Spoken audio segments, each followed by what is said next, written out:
चला मंडळी, तुम्हाला प्रश्न पडला असेल की रोज रोज भाजीला काय बनवावं. घरामध्ये भाज्या खूप असतील तरी टेन्शन, नसतील तरी टेन्शन. तर चला, काळजी करू नका, मी आहे ना. मी सांगते तुम्हाला. एक फुलगोबीचा गड्डा घ्यायचा आणि मस्तपैकी तो असा त्याचा खालचा भाग कट करून घ्यायचा. आता त्याचे छोटे छोटे तुकडे करायचे आणि त्याच्या खाली जे छोटे छोटे बारीक पानं निघतात ते पण पान आपल्या कामाचेच आहेत, कारण ते पण पान भाजीमध्ये टाकले की खूप टेस्टी लागतात. आता आपण काय करणार आहोत, फुलगोबी अशी सगळी मोडून घेणार आहोत. आपली फुलगोबी आता सगळी मोडून घेतलेली आहे. आता ह्या फुलगोबीला आपण एकदम स्वच्छ पाण्याने धुणार आहेत. चला, आता आपण फुलगोबी आपली स्वच्छ पाण्यामध्ये धुवून घेणार आहोत.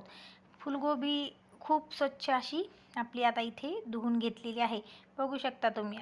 त्यामधली सगळी माती निघेल अशी आपल्याला ही फुलगोबी धुवून घ्यायची आहे आणि त्यामधले पाणी आपल्याला सगळे निथळून घ्यायचे आहे. तर पाणी निथळायला मी फुलगोबी इथे ठेवलेली आहे. आता कोबी धुवून झाल्यानंतर आपल्याला ती बारीक बारीक बारीक कट करून घ्यायची आहे. पूर्ण फुलगोबी आता मी अशा प्रकारे बारीक बारीक बारीक आपल्याला हवे तसे तुकडे आपण जे करू शकता. बघू शकता तुम्ही व्हिडिओत दाखवल्याप्रमाणे. आणि जे साईडला बारीक बारीक पानं ठेवलेले आहेत ते पण आपण कट करून घेऊ. कोबीमध्ये हे पानं टाकल्याने कोबी दिसायलाही छान दिसते आणि त्याची टेस्टही छान लागते. तर मग मैत्रिणींनो, चला, फुलगोबी आपली आता इथे सगळी कट करून झालेली आहे. एकदम बारीकही कट करायची नाही खूप आणि एकदम जाडही कट करायची नाही. तर आपल्या आवडीनुसार ही फुलगोबी आपण कट करून घेणार आहोत. गोबी आता मी ही भाजून घेतलेली आहे.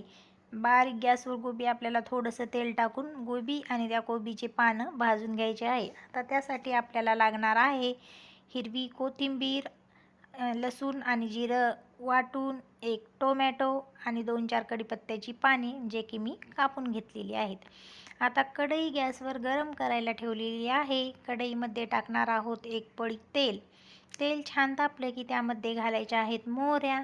मोहऱ्या छान तडतडल्या की लसूण छान तपकिरी रंगावर येईपर्यंत छान आपल्याला परतून घ्यायचं आहे. लसूण छान परतून घेतला की त्यामध्ये घालणार आहोत आपण कढीपत्ता. कढीपत्ता छान तळला की त्यामध्ये लाल तिखट आणि हळद घालून आपण परतून घेणार आहोत. आता यामध्ये टोमॅटो आणि थोडंसं मीठ टाकून हे मिश्रण आपल्याला एकदम एकजीव होईपर्यंत मिक्स करून घ्यायचं आहे.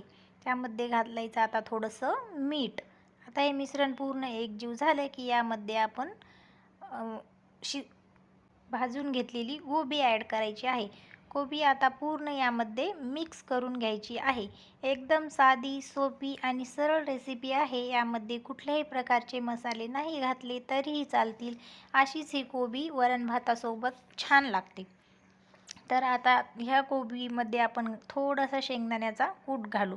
शेंगदाण्याच्या कुटामुळे गोबीला छान चव येते. तर बघू शकता तुम्ही, यामध्ये ॲड केलेला आहे शेंगदाण्याचा कूट आणि गोबी अशी छान मिक्स करून घेऊन थोडा वेळ झाकण ठेवून आपण तिला शिजून घेऊ. आता आपली गोबी चांगल्यापैकी शिजलेली आहे. आता यावरती आपण थोडीशी कोथिंबीर घालू आणि आपली गोबी खाण्यासाठी तयार आहे.